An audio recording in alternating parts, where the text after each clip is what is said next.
I wish you very happy birthday Parveen Patel. Birthday दिनांक 20 नवंबर 2024। Presenting by Sonu digital studio Dudhwa. Director Jitu ji Chaudhary दुधवा।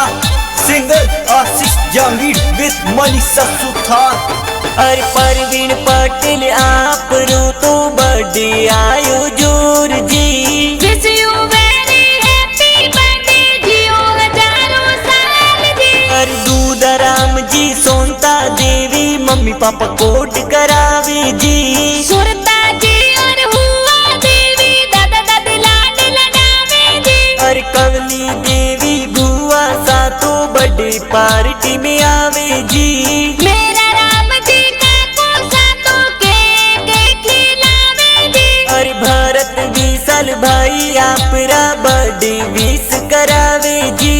हे ना पर प्यारे बहना बर्थडे गिफ्ट लावे जी। अरे तालियाना में बर्थडे मनावो चौधरी फक जाती जी।